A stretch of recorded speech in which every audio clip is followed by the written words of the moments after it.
ஆவிக்கு உருவமாக ஒரு பரிசுத்த ஆவியால் இருதயத்தின் சிந்தனைகளை சுத்தப்படுகிறது. எங்கள் கர்த்தராகிய கிறிஸ்துவின் மூலமாக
யோர்தான் நதியோரத்திலும் உள்ள புறஜாதியருடைய கலிலேயாவாகிய அத்தேசத்தை பிற்காலத்திலே மகிமைப்படுத்துவார்.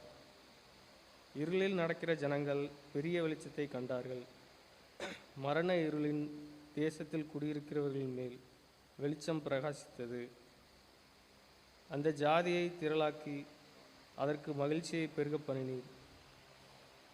அறுப்பிலே மகிழ்கிறது போலவும் கொள்ளையை பங்கிட்டுக் கொள்கையில் களி கூறுகிறதைப் போலவும் உமக்கு முன்பாக மகிழ்கிறார்கள். மீதியானரின் நாளில் நடந்தது போல அவர்கள் சுமந்த நுகத்தடியையும் அவர்கள் தோளின் மேலிருந்த மிலாற்றையும் அவர்கள் ஆலோட்டியின் கோலையும் முறித்து போட்டீர். அமளியாய் யுத்தம் பண்ணுகிற வீரருடைய ஆயுத வர்க்கங்களும் இரத்தத்தில் புரண்ட உடுப்பும் அக்கினிக்கு இரையாக சுட்டரிக்கப்படும். நமக்கு ஒரு பாலகன் பிறந்தார், நமக்கு ஒரு குமாரன் கொடுக்கப்பட்டார். கர்த்தத்துவம் அவர் தோளின் மேல் இருக்கும். அவர் நாமம் அதிசயமானவர், ஆலோசனை கர்த்தர், வல்லமுள்ள தேவன், நித்திய பிதா, சமாதான பிரபு எனப்படும். தாவீதின் சிங்காசனத்தையும் அவனுடைய ராஜ்யத்தையும் அவர் திடப்படுத்தி அதை இது முதற்கொண்டு என்றென்றைக்கும் நியாயத்தினாலும் நீதியினாலும் நிலைப்படுத்தும்படிக்கு அவருடைய கர்த்தத்துவத்தின் பெருக்கத்துவத்துக்கும் அதன் சமாதானத்துக்கும் முடிவில்லை. சேனைகளின் கர்த்தருடைய வைராக்கியம் இதை செய்யும். ஆண்டவர் யாக்கோவுக்கு ஒரு வார்த்தையை அனுப்பினார், அது இஸ்ரவேலின் மேல் இறங்கிற்று.